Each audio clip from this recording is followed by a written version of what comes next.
ஜின்னை மட்டும் மனசுக்குள்ளே நினச்சிக்கிட்டு அந்த மையை வச்சுக்கிட்டு போனாவே போகிறோம், நமக்கு எல்லாமே கிளியராக பெரிய லெவலுக்கு வந்துடுவோம்.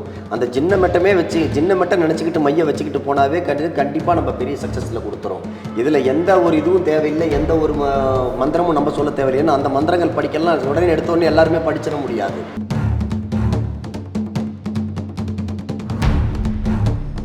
பிஸ்னஸில் எது ஒன்றாலும் அவங்களுக்கு என்னென்னு பார்த்து, எந்த இடத்துல சரிவு ஏற்படுதுன்னு பார்த்து, எவ்வளோ நாளாக இது இருக்குதுன்னு பார்த்து, என்ன இது பண்ணுறாங்க, எந்த விதத்தில் இவங்களை நடிவெடுத்துன்னு பார்த்து, எதிரிகளாலையா இல்லை இவங்க செய்த தவறாலையா இல்லை கண்டிஷ்டிகளா இல்லை இவங்களுக்கு எதனால் பின்வாங்குது இல்லை மணி ப்ராப்ளமா என்ன ஏதுன்னு எல்லாமே பார்த்து அதுக்கு உண்டான தகுந்த மாதிரி கொடுக்கணும். வந்தவங்களுக்குலாம் எடுத்து ஜின்னை கொடுக்க முடியாது, ஜின்னை சேர்க்கவும் முடியாது.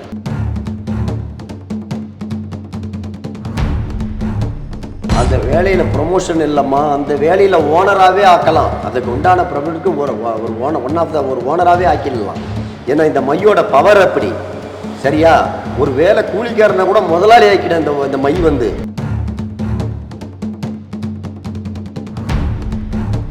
இந்த வசியமைங்கிறது எந்த அளவுக்கு வேலை செய்யுங்க, அதை எப்படி வச்சுக்கணும், அதுக்குன்னு ஏதாவது முறைகள் இருக்காங்க?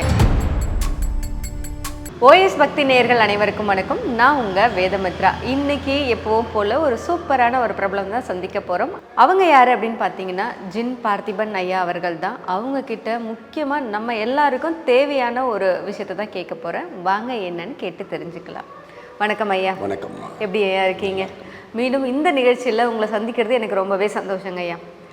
இன்றைக்கி எந்த பற்றி பேச போகிறோம் அப்படின்னு பார்த்தீங்கன்னா சக்ஸஸ். இன்றைக்கி எல்லாருக்கும் தேவையான ஒரு விஷயம் அப்படின்னு பார்த்தீங்கன்னா சக்ஸஸ் அப்படிங்கிறது தான். இப்போ நான் ஒரு புதுசாக தொழில் தொடங்க போகிறேன் அப்படின்னா நான் என்ன மாதிரியான விஷயங்களை முன்கூட்டியே செஞ்சு வச்சுக்கிட்டேன்னா அந்த தொழிலில் என்னால் சக்ஸஸ் அடைய முடியும்?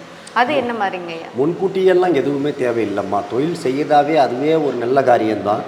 அதுக்கு எதுவுமே முன்கூட்டி எதுவும் செய்யணும்னு அவசியம் இல்லை. அப்படி தொழில் தொடங்கி ஏதாவது பிரச்சனைகள் வருதுன்னா, இதில் நஷ்டம் வருது, நல்லா ஓடன பிஸ்னஸ் நல்லா ஓடலை, பிஸ்னஸோ ஒரு கடையோ ஒரு ஃபேக்ட்ரியோ எந்த துறையாக இருக்கட்டும், ஒரு நல்லா போனது இப்போ இடையில போகலைன்னாக்கா அப்போ நம்ம செய்யக்கூடியது ஜென்கிட்ட வரலன்னா ஒரு பொருள் ஒன்று தருவேன். அதை நீங்கள் பிஸ்னஸ் பண்ணுற இடமோ ஆஃபீஸோ வீடோ இல்லை எங்கேயாவது எடுத்து போய் வச்சிங்கன்னாவே, நான் கொடுக்குற பொருள் எடுத்து போய் கட்டினீங்கன்னாவே அந்த வியாபாரம் நல்லபடியாக ஓஹோன்னு பிச்சுக்கிட்டு போவோம். அதே மாதிரி பார்த்திங்கன்னா நான் ஒரு சில பொருட்கள் தருவேன். அதை அவங்க ட்ராவில் பணம் வைக்கிற ட்ராவில் வச்சிங்கன்னா வரத்து அதிகம்லாம் வரும். இப்போது வழக்கமாக வர்றதை விட கூடுதலாக வரும். நல்லபடியாக வியாபாரங்கள் நல்லபடியாக நடக்கும். எந்த சூழ்நிலை எப்படி பின்தங்கி போனாலும் சரி, எவ்வளோ பேர் போட்டியில் இருந்தாலும் சரி. அதே மாதிரி ஒரு சிலர் தொழிலில் தொழிலை முடக்கிறதுக்காக நிறைய பேர் நிறைய விதமாக செய்வாங்க.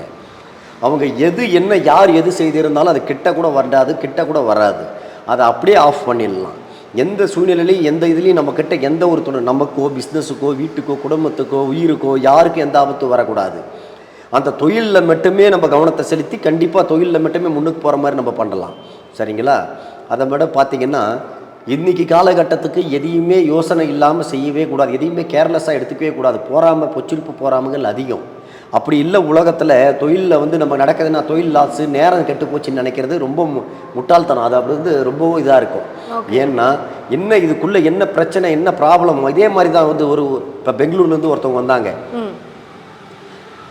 பார்த்துக்கிட்ட சொன்னாங்க, இந்த மாதிரி எங்களுக்கு ஒன்றும் இல்லை, வியாபாரம் ஓடலை, என் கணவருக்கு இதில் நம்பிக்கை இல்லை, ஆனால் நான் தான் இங்கே தேடி வந்தேன் சார், அவரை கூப்பிட்டு வந்தேன்னே. அவர் காரிலே தான் உட்காந்துருக்காரு, உள்ளே கூட வரல. அப்புறம் நான் பார்த்துட்டு நான் இதை மாதிரி இருக்குது உங்கள் குடும்பத்தில், இந்த மாதிரி தொழில் பண்ணுற இடத்துல இந்த மாதிரி இருக்குது, இந்த மாதிரி ஒரு பொருள் இருக்குதுமா, நீ போய் பாருமான்னு. இங்கேருந்து போய் பெங்களூரில் போய் பார்த்துட்டு அங்கே எடுத்துகிட்டு எனக்கு ஃபோன் பண்ணாங்க, நீங்கள் சொன்னது உண்மையாக இருக்குது வருதுன்னுட்டு. இதே துபாயில் பிஸ்னஸ் பண்ணுறாங்க. இப்போ அங்கேயே பிஸ்னஸ் பண்ணி ரொம்ப நல்லா இருந்தவங்க என்ன பண்ணாங்க, இப்போ பிஸ்னஸில் நெளிவடைஞ்சு போய் அங்கேருந்து ஹோட்டலு இதெல்லாம் வச்சு நடத்து பாரு கிளப்பு எல்லாமே நல்லா ஓஹோன்னு ஓடிட்டு இருந்தது. அப்போ பார்த்தீங்கன்னா சென்னையை சேர்ந்தவங்க அவங்க. இன்றைக்கி பார்த்தீங்கன்னா ஒன்றுமே பிஸ்னஸ் இல்லை, எல்லாமே விற்கிற ஸ்டேஜ். விற்றாலும் லாபத்துக்கு வரலப்பா. 50 லட்சத்துக்கு வாங்கினது 20 லட்சத்துக்கு கேட்குறாங்க. எதுவுமே நஷ்டம் இல்லை. தொழில் நடக்கலைன்னா பரவாயில்ல, இருக்கிறத கொடுத்தா கூட அந்த மாதிரி ஓடலை. ஒரு கேரளாக்காரங்கிட்ட இவங்க வாங்கியிருக்கிறாங்க. துரும்பில் உள்ள அம்மா நான் சொன்னேன், இந்த மாதிரி இந்த கடையில் இந்த மாதிரி உங்கள் இதில் அங்கே இருக்குதான்னு ஃபோன் மூலியமாகவே துபாயில் கேட்டாங்க. இந்த மாதிரி நடக்குது இந்த பிரச்சனைன்னு சொன்னாங்க. நான் சொன்னேன் அதே மாதிரி அந்த மூலையில் போய் பார்த்தம்போது அந்த கடைக்கு பக்கத்தில் உள்ளவனே ஒரு கஸ்டமர் மாதிரி உள்ளே செய்து வச்சுட்டு போயிருக்கிறாங்க ஒரு கேரளாக்காரன். புரியுதுங்களா? இந்த மாதிரி ஏகப்பட்ட பிஸ்னஸ் இருக்கும். எந்த ஒரு பிஸ்னஸ்லையுமே எதுலேயுமே சரி, அடியும் தெரியாமல் ஒன்றும் தெரியாமல் நம்ம என்னடா நடக்குதுன்னு யதார்த்தம் எங்கெங்கே இருக்கணுமோ அங்கங்கே தான் இருக்கணும். அதே மாறிடுச்சுன்னா பெரிய சிக்கலாக போயிடும். எல்லா விஷயத்துலையும் யதார்த்தமாக இருக்கக்கூடாது. இப்போ நீங்கள் சொன்னீங்க கல்லாப்பட்டியில், இப்போ ஜின்னு உங்ககிட்ட இருந்து வாங்கிட்டு போய் கல்லாப்பட்டியில் வைக்கலாமா சார்? கண்டிப்பாம்மா, கல்லாப்பெட்டியில் வச்சா காசு குவியும், காசு சேர்றதுக்கு தான் கொடுக்கறது. சரிங்களா? எல்லாம் நல்ல காரியத்துக்கு தான். இப்போ எந்திரம் போடுறது கொடுக்கறது எல்லாம் கல்லாப்பெட்டியில் வருமானம் வரது தான் நம்ம செய்யறோம்னா அது வருமானத்தை தான் ஈட்டி கொடுக்கும். ஸோ அது வந்து நமக்கு வருமானத்தை தான் மென்மேலும் பெருக்குன்றீங்க. இப்போ கல்லாப்பெட்டிக்குள்ளே வைக்கிறதுக்குன்னு அதுக்குன்னு ஏதாவது விதிமுறைகள் இருக்கா சார்? கண்டிப்பாக விதிமுறைகள்ன்றது அவங்கள தவிர வேறு யாரும் யூஸ் பண்ணக்கூடாது. அந்த கல்லாப்பெட்டியில் அந்த சம்மந்தப்பட்டவங்கள தவிர வேறு யாரும் கை வைக்கவே கூடாது. ஏன்னா கல்லாப்பெட்டியில் வைக்கிறாங்களோ இல்லையா, அது அந்த பொருள் நான் கொடுக்குற பொருளை கை வைக்கக்கூடாது. அப்படி கல்லாப்பெட்டின்னும் போது ஒருத்தர் 2 பேர் தான் யூஸ் பண்ணுவாங்க. ஒன்று கணவன் மனைவி, இல்லை அவங்க குடும்பத்தை சார்ந்த பையங்கையும் அவங்க மகன் தான் யூஸ் பண்ணுவாங்க. அந்த குடும்ப உறவாக தான் இருக்கலாமா ஒழிய மற்றவங்க 3வது நபர் 4வது நபர் கை வைக்கவே கூடாது. கண்டிப்பாக நான் அந்த பொருள் வச்சு பாருங்கள், ஒரு வாரத்தில் உங்கள் பிஸ்னஸ் எந்த மாதிரி பிச்சுக்கிட்டு போகுதுன்னு சொல்லுங்கள். இப்போ வந்து நீங்கள் ஒரு நார்மல் இது வந்து ஒரு சின்ன ஒரு பிளேஸுக்கு அப்படிங்கும்போது ஓகே. இப்போ கார்பரேட்டில் இருக்கிறாங்க, ஒரு மல்டிபிள் பிரான்ச் வச்சுருக்காங்க சார். இப்போ இந்த மாதிரி ஆட்கள் உங்களை தேடி வந்திருக்காங்களா, இல்லை இப்படி வந்தாங்கன்னா நீங்கள் என்ன மாதிரி சொல்யூஷன்? கடையை வச்சுருக்கிறாங்களோ கார்பரேட் வச்சுருக்காங்களோ அவங்க ஆஃபீஸ் ரூம்ன்றது எல்லாருக்குமே ஒன்று தான். சரிங்களா? ஆஃபீஸ் ரூமில் கல்லாப்பெட்டின்றது எல்லாருக்குமே ஒன்று தான். என்ன ரூம் கொஞ்சம் அவங்களுக்கு பெருசாக இருக்கும், எல்லா வியாபாரமும் ஒன்று தான். தொழில்ன்றது எல்லாருக்குமே தொழில் தான். ஒரு சின்ன ரோட்டில் பிளாட்ஃபார்மில் காய்கறி வச்சுக்கிறவங்களும் ஒன்று தான், சூப்பர் மார்க்கெட் வச்சுக்கிறவங்களும் ஒன்று தான், கார்பரேட்காரங்க வச்சு நடத்துறது ஒன்று தான், மார்ட்டு அந்த மாதிரி வச்சு நடத்துறதும் ஒன்று தான். அவங்களுக்கு தேவை அவங்க கல்லா நிறையணும். அந்த கல்லா நிறையணும்னா அடுத்தவங்களை இது பண்ணி அப்படி இப்படியோ கிடையாது. நம்ம கல்லா நமக்கு வியாபாரம் சிறப்பாக நடக்கணும், செழிப்பாக இருக்கணும். ஒரு விவசாயி என்ன நினைப்பான், ஒரு பயிர் வச்சா செழிப்பாக இருக்குன்னு நினைப்பான். அதே தான் ஒரு வியாபாரி நினைப்பாங்க. ஒரு பள்ளிக்கூடத்தில் படிக்கணும்னு நினைப்பான், நம்ம தான் முதல்ல வரணும்னு நினைப்பான். இது வந்து தவறு கிடையாது, எல்லாருக்குள்ளே உள்ள இயல்பு தான் இது. சரிங்களா? அப்படின்ற பட்சத்தில் நான் கொடுக்குற பொருள் வச்சோம்னாவே அந்த கல்லா நிறைவாக இருக்கும், குடும்பம் நல்லபடியாக இருக்கும். ஓகேங்கய்யா. இப்போ நான் பிஸ்னஸில் ரொம்பவே நொடிஞ்சு போயிட்டேன், என்னோடய பிஸ்னஸ் எல்லாமே லாஸு. இப்போ நான் இப்படிப்பட்ட ஒரு சூழ்நிலையில் இருக்கேன் அப்படிங்கும்போது அவங்களுக்கு நீங்கள் என்ன மாதிரியான விஷயங்கள் வந்து கொடுப்பீங்க ஐயா? பிஸ்னஸில் எது ஒன்றாலும் அவங்களுக்கு என்னென்னு பார்த்து, எந்த இடத்துல சரிவு ஏற்படுதுன்னு பார்த்து, எவ்வளோ நாளாக இது இருக்குதுன்னு பார்த்து, என்ன இது பண்ணுறாங்க, எந்த விதத்தில் இவங்களை நடிவெடுத்துன்னு பார்த்து, எதிரிகளாலையா இல்லை இவங்க செய்த தவறாலையா இல்லை கண்டிஸ்டிகளா இல்லை இவங்களுக்கு எதனால் பின்வாங்குது இல்லை மணி ப்ராப்ளமா என்ன ஏதுன்னு எல்லாமே பார்த்து அதுக்கு உண்டான தகுந்த மாதிரி கொடுக்கணும். வந்தவங்களுக்குலாம் எடுத்து ஜின்னை கொடுக்க முடியாது, ஜின்னை சேர்க்கவும் முடியாது. தேவையான ஜின்கள் அவங்களுக்கு பலன் தரக்கூடியதை கொடுத்தோம்னா உடனே அவங்களுக்கு அந்த பிரச்சனையிலேருந்து தீர்வு கெடுத்து அந்த இடத்த தூக்கிட்டு போவோம். அதுதான் ஜின். ஓகேங்க. இப்போது நீங்கள் வந்தவங்களுக்கு செய்கிறீங்க, இதில் முக்கியமாக பிளாக் மேஜிக் அப்படிங்கும்போது வசியமை அப்படிங்கிறது இருக்குது. அதே மாதிரி ஜின்னுங்களுக்காக நம்ம யூஸ் பண்ணும்போது வசியமை நீங்கள் யூஸ் பண்ணுறீங்களா? கண்டிப்பாம்மா. அந்த மை வந்து வியாபாரங்கள் இன்றைக்கி பெரிய பெரிய துறையில் வந்து இருக்கிறவங்க அந்த மையை வச்சுக்கிட்டு தான் இருப்பாங்க. பெரிய பெரிய துறையில் இருக்கிறவங்கலாம் இன்றைக்கி மை யூஸ் பண்ணுறாங்க. ஏன் பிழைக்கணும்னு நினைக்கிறேன், நம்ம ஏன் யூஸ் பண்ணக்கூடாது? எதுவுமே யூஸ் பண்ணாதால தான் இந்த மாதிரி ப்ராப்ளங்களே உங்களுக்கு வருது. சரிங்களா?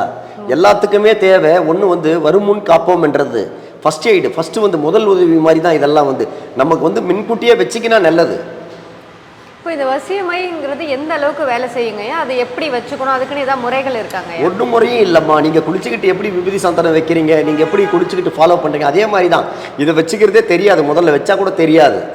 இதை வச்சுக்கிட்டு ஒரு வேலைக்கு போகும்போது இப்போ தர முடியாத ஒரு இடம் பிரச்சனையா உடனே அவங்களே முன்னு வந்து தருவாங்க. இப்போ யாருக்காவது ஏதாவது ஒன்று பிஸ்னஸ் ரீதியாக அணுகிறோமா உடனே அந்த கிடைக்காத பொருள் ஒரு கிடைக்கும். மில்லியன் கணக்கில் 60 டன் 50 டன் கோல்டு எடுக்கலாம் மலேசியாவிலேருந்து இந்த இதுவும் வாங்கிட்டு போவாங்க வசிய மை. இதை வச்சுக்கிட்டு போனால் நமக்கு பாதுகாப்பு தான், எதுவுமே எக்ஸ்ட்ரா இருக்கிறது தவறு கிடையாது. ஸோ இப்போ இந்த வசிய மையை நீங்கள் வச்சுட்டு போகணும் அப்படின்னு சொல்லியிருக்கீங்க, அதுக்குன்னு முறைகள் இருக்கா? இல்லை இப்போ நார்மலாக இங்கே ஒரு வசியமை வைக்கும் போது மந்திரங்கள் சொல்லணும் அப்படின்னு சொல்லுவாங்க, அந்த மாதிரி ஜின்களுக்கு எதாவது கிடையாதுமா. ஜின்னை மட்டும் மனசுக்குள்ளே நினச்சிக்கிட்டு அந்த மையை வச்சுக்கிட்டு போனாவே போகிறோம், நமக்கு எல்லாமே கிளியராக பெரிய லெவலுக்கு வந்துடுவோம். அந்த ஜின்னை மட்டும் நினச்சிக்கிட்டு மையை வச்சுக்கிட்டு போனாவே கண்டிப்பாக நம்ம பெரிய சக்ஸஸில் கொடுத்துரும். இதில் எந்த ஒரு இதுவும் தேவையில்லை, எந்த ஒரு மந்திரமும் நம்ம சொல்ல தேவையில்லை. ஏன்னா அந்த மந்திரங்கள் படிக்கலாம் உடனே எடுத்தோடனே எல்லாருமே படிச்சிட முடியாது. அதுக்கு உண்டான சில விதிமுறைகள் உண்டு, வழிமுறைகள் உண்டு. அதெல்லாம் வந்து நம்ம வந்து மையை அதுக்காக தான் மையா கொடுக்குறது. அவங்க படிக்க முடியாது, எதுவுமே செய்ய முடியாது, எளிதான முறையில் நான் கொடுக்குறது. அந்த மையை மட்டும் அவங்க ஜின்ன நினச்சி வச்சுட்டு போனால் போகிறோம், கண்டிப்பாக டாப்பில் வந்துடலாம். ஸோ இந்த மையை வந்து நீங்கள் தயாரித்து கொடுத்துருவீங்க இல்லைங்களா? வரவங்களுக்கு நீங்கள் இந்த மையை கொடுத்து அவங்க வச்சுட்டு போனால் காரியம் வந்து வெற்றி அடையும் அப்படின்றீங்க. ஓகேங்கய்யா. இப்போது இந்த தொழில் வரவு பண வரவு இந்த சக்தியெல்லாம் நீங்கள் வந்துட்டு இருக்குது அப்படிங்கும்போது ஒரு வியாபார ஸ்தலம் அப்படின்றதுக்காக ஒரு விஷயத்துக்கு கொடுக்குறோம். இப்போ குடும்பத்தில் வந்து வேலைக்கு போகிறாங்க, இது பிஸ்னஸ்க்கு ஓகே. இப்போ நான் வேலையில் ப்ரமோஷன் ஆகணும், எனக்கு இந்த வேலையில் நான் வந்து ஒரு ப்ரமோஷன் ஆகி எனக்கு நிறைய வந்து சம்பளம் வரணும் அப்படின்னு எதிர்பார்க்குறாங்க. இப்போ அவங்களுக்கு நீங்கள் என்ன மாதிரி சொல்வீங்க ஐயா? அந்த வேலையில் ப்ரொமோஷன் இல்லைம்மா, அந்த வேலையில் ஓனராகவே ஆக்கலாம். அதுக்கு உண்டான ப்ரொமோஷனுக்கு ஒரு ஓனராகவே ஆக்கிடலாம். ஏன்னா இந்த மையோட பவர் அப்படி. சரியா? ஒரு வேலை கூலிக்காரனை கூட முதலாளி ஆக்கிடும் இந்த மை வந்து. சாதாரணமானது கிடையாது. ஒரு சாதாரண ஆளை கூட பெரிய லெவலுக்கு கொண்டுட்டு போவோம், நினைச்சே பார்க்க முடியாத லெவலுக்கு கொண்டுட்டு போவேன் நான். அப்படி உங்களை நம்பி ஒரு சாதாரண ஒரு ஆள் வந்து திடீர்னு உங்களை நம்பி வந்தபோது நீங்கள் அவர் அப்போ பார்த்ததுக்கும் நிறைய மாற்றங்கள் ஏற்பட்டிருந்துச்சு. அப்படி எதுவும் ரியலாக உங்கள் வாழ்க்கையில் நீங்கள் சந்தித்த நபர் யாராவது இருக்காங்களா சார்? மாற்றம்ன்றது என்னம்மா, அவங்க கையில் போடுற நகை சொத்து பத்து ப்ராப்பர்ட்டின்றதெல்லாம் கிடையாதும்மா. மாற்றம்ன்றது அவங்க முதல்ல வரும்போது வர கண்ணீரும் கவலையை மறந்து சந்தோஷமாக பொலிவாக வராங்க பாரு, அதுதான் எங்களை மாதிரி மாந்திரிகளுக்கு மாற்றம். இல்லை எங்ககிட்ட பணம் எடுத்து வந்து கொடுக்குறாங்களோ பொருள் கொடுக்குறாங்களோ அது மாற்றம் கிடையாது எங்களுக்கு. அவங்க வரும்போது சந்தோஷமாக நம்ம மனசார நம்மளை வந்து சந்தோஷமாக சார் நான் நல்லா இருக்கிறேன் இப்போ நல்லா இருக்கிறேன்னு சொல்லி நம்மக்கிட்ட ஆசீர்வாதம் வாங்க வராங்க பாரு, அதுதான் பெரிய மாற்றமே எங்களுக்கு. ஓகேங்க. இப்போ வரவங்களுக்கு நீங்கள் அந்த மாதிரி கொடுத்துருங்க. இந்த வசிய மையம் வந்து நீங்கள் இது வரைக்கும் யாருக்கெல்லாம் கொடுத்துருக்கீங்க? தேவைப்படுற அத்தனை பேருக்குமே, ஒரு வேலைகள் உண்ட தேவையான அத்தனை பேருக்குமே, யாருக்கு யாருக்கு தேவைன்னு பார்த்தா அத்தனை பேருக்குமே கொடுப்போம். இது வந்து ஏழை பணக்காரங்க அது இதுன்னு கிடையாது, வளர்ச்சி அடையணுன்றவங்க அத்தனை பேருக்குமே. இப்போ ஒரு பணக்காரங்களாக இருப்பாங்க, தொழிலில் நிம்மதி இருக்காது, நினைச்சது நடக்காது. பார்க்குறவங்களுக்கு என்ன, பார்க்குறவங்களுக்கு பெரிய பிஸ்னஸ் மேனாக தெரியும், எங்களுக்கு தான் தெரியும் அவங்களோட வேதனை வலியும். சரியா? ஒரு சாதாரண ஆள் இருப்பாங்க, ரோட்டில் ரோடாக தெரிவாங்க, வெயிலில், ஆனால் முன்னுக்கு வர முடியாது. இந்த மையை வச்சுட்டு போக எடுத்துகிட்டு போகிற சரக்கை கண்டிப்பாக காலி பண்ணிட்டு வீட்டுக்குள்ளே வரலாம். ஓகேங்க. இப்போ ஒரு நீங்கள் கூலி தொழிலாளியவே நீங்கள் வந்து ஒரு முதலாளியாக மாற்ற முடியும்னு சொல்லியிருக்கீங்க. இப்போ ஒரு கூலி தொழிலாளியாக இருக்கிறவன் அன்னன்னைக்கு சம்பாதிச்சு அன்னன்னைக்கு தான் செலவு பண்ண முடியும். இப்போ இந்த மை அவனோட வாழ்க்கைக்குள்ளே போகும்போது எந்த மாதிரியான மாற்றத்தை அவன் சந்திக்க முடியும் அப்படின்னு நினைக்கிறீங்க? அவங்களுக்கு தேவை ஒன்றுமே கிடையாதும்மா. ஒரு கூலி தொழிலாளியாக இருக்கட்டும், ஒரு கோடீஸ்வரனாக இருக்கட்டும், கப்பல் வச்சுருக்கிறவங்களா இருக்கட்டும், ஒரு சின்ன கார் வச்சுருக்கிறவங்களா இருக்கட்டும், கால் டாக்ஸி ஓட்டுறவங்களா இருக்கட்டும், அவங்க தேவைக்கு உண்டான வருமானம் தான் குடும்பம் நடத்தக்கூடிய அளவுக்கு. சரிங்களா? அவங்க 10 ரூபா மற்றவங்க கிட்ட கையேந்தாமல் கடன் வாங்காமல், என் கப்பல் வச்சுக்கிறவங்களுக்கு மட்டும் கடன் இல்லையா என்ன, கடன் வாங்கக்கூடாது. பொதுவாக என் கிளைண்ட்டுங்க கப்பல் வச்சுருக்கிறவங்களோ காரு சாதாரண கால் டாக்ஸி ஓட்டுறவங்களோ கடன் வாங்கக்கூடாது. தன்கிட்ட நிறைவாக எப்பவுமே பணம் இருக்கணும், அடுத்தவங்களுக்கு உதவின்னு கொடுக்குற அளவுக்கு நான் பண்ணி விட்டுடுவேன். ஸோ தன்கிட்ட வந்து குறையாத அளவுக்கு பணம் வச்சுக்கிற அளவுக்கு ஜின்னால பண்ண கண்டிப்பாக கொடுக்க முடியும். இப்போ ஒரு ஏழையா இருக்கிறவனா கோடீஸ்வரனா ஆக்க முடியுமாங்க? தாராளமாக. ஏமா இன்னைக்கு கோடீஸ்வரன் ஆக்கிறவங்களாம் ஒரு நேரம் ஏழையா இருந்தவங்க தானம்மா. எங்கேருந்து வந்துட்டாங்க கோடீஸ்வரனா சொல்லுங்க? அது என்ன பெரிய விஷயம்? தன்னம்பிக்கையும் தைரியம் மனசாட்சியோட போறவங்க தான் இன்னைக்கு பெரிய பெரிய கோடீஸ்வரனா இருக்கிறாங்க. ஏன் நம்மளே பெரிய பெரிய அரசியல் தலைவர்கள் நடிகர்கள்லாம் என்ன பிறக்கும் போதே என்ன பெரிய பெரிய ஆளுங்களா வந்துட்டாங்க. எப்படி எப்படிலாம் அவங்க கதையை அவங்களே சொல்றாங்களா இல்லையா? நான் கஷ்டப்பட்டேன், இப்படி வாழ்ந்தேன், அப்படி வாழ்ந்தேன்னுட்டு. சரிங்களா? ஏன் பெரிய பெரிய நடிகரெல்லாம் வந்து ரோட்டில் பிளாட்ஃபார்ம்லாம் படுத்து இன்னைக்கு பெரிய பெரிய ஆளாக இருக்கிறாங்கம்மா. யாரும் கஷ்டப்படாமலாம் கிடையாதும்மா. அந்த கஷ்டத்துக்கு முன்னுக்கு கொண்டு வரது தான் இந்த ஜிம். இப்போ ஜின்னு வச்சிருந்தா நம்மளோட வாழ்க்கையில சக்சஸ் அப்படின்ற ஒரு விஷயம் ஈஸியா கிடைக்கும் அப்படின்றீங்க. கஷ்டப்படணுன்ற அவசியம் இல்லை அப்படின்றத நீங்க கஷ்டப்படணுன்றது கிடையாதுமா. கஷ்டப்பட்டுட்டு திறந்தவன் தான் இந்த வேலைக்கே வருவாங்க. இனிமேல் நம்மளுக்கு மாறுதல் ஏதாவது கிடைக்குமா, முன்னுக்கு போன்ற என்ற வழியோட வேதனையோட தான் நம்ம கிட்ட வர்றது. ஒரு மருத்துவர்கிட்ட எப்படி போறாங்க, ஒரு வக்கீல் கிட்ட எப்படி போறாங்க, ஒரு பிரச்சனை வந்த பிறகு தான் போறாங்க. அதே மாதிரி தான் நம்ம கிட்ட வருவாங்க. நம்ம அதை பார்த்து எப்படி கையாடணுமோ அந்த மாதிரி கையாண்டு விடணும், அவ்வளவுதான். ஜின்கள் வைக்கும்போது ஒரு குறிப்பிட்ட காலம் வரைக்கும் நம்ம பயன்படுத்திட்டு அதை விட்டுட்டா நமக்கு ஏதாவது பாதிப்பு ஏற்படுமா? கண்டிப்பா கிடையாது. ஜின்னை வச்சிருந்துட்டு நீங்க விட்டுறீங்கன்னா உங்களுக்கு பார்த்துட்டு இருக்கிறதா ஜின்னுக்கு வேலை. நீங்க வணங்கினா செய்ய போகுது. சரியா? அப்பா அம்மாவே இந்த காலத்துல பேச்சை கேட்டா மதிச்சா செய்ய போறாங்க, இல்லைன்னா விட போறாங்க. அதுதான் நம்ம. ஸோ இப்போ ஜின்னுனால வந்து நமக்கு எந்த வித பாதிப்பும் கிடையாது? கண்டிப்பா டெஃபினட்டாக கிடையாது. ஓகேங்க. இவ்வளோ நேரம் நீங்கள் பொறுமையாக எங்களுக்கு வந்து எல்லா கேள்விகளுக்கும் பதில் சொன்னீங்க. ஸோ நீங்களும் ஜின்னை பற்றி நிறையவே தெரிஞ்சிருப்பீங்க. வாழ்க்கையில் சக்ஸஸ் ஆகணும், பிஸ்னஸில் சக்ஸஸ் ஆகணும், இல்லை ஒரு ப்ரமோஷனுக்காக வேணும் அப்படின்னா ஸோ ஜின்னை பயன்படுத்தலாம். ஸோ எல்லாருக்குமே தெரியும், நம்மளுடைய எல்லா முறைகள்லையுமே வந்து இந்த வசியமை அப்படிங்கிற ஒரு விஷயம் வந்து ரொம்பவே பிரபலமான ஒரு விஷயம். அது ஜின்னுக்கிட்டேயும் இருக்குது. இந்த மை வந்து பார்த்திங்கன்னா வெளியில் தெரியாத ஒரு இன்விசிபிளான ஒரு மையாக இருக்கும். ஸோ எல்லாருமே பயன்படுத்த முடியும். ஜின்கள் வந்து நீங்கள் பயப்படுற அளவுக்கு ரொம்ப அபாயகரமானது இல்லை, ரொம்பவே குழந்தைத்தன்மை உடையது அப்படின்றது தான் பார்த்திபன் ஐயா வந்து நம்மக்கிட்ட சொல்லியிருக்காங்க. யாருக்கெல்லாம் எந்த மாதிரியான தீர்வுகள் கிடைக்கணும், எனக்கு இதுக்கெல்லாம் தீர்வு வேணும், யாரெல்லாம் வந்து கோரிக்கையோடு ஏக்கத்தோடு இருக்கீங்களோ அவங்கெல்லாம் பார்த்திபன் ஐயாவை அணுகலாம். நான் மீண்டும் வேற ஒரு நிகழ்ச்சியில் உங்களை வந்து சந்திக்கிறேன். அது வரைக்கும் உங்களிடமிருந்து விடைபெறுவது நான் உங்கள் வேதமித்ரா.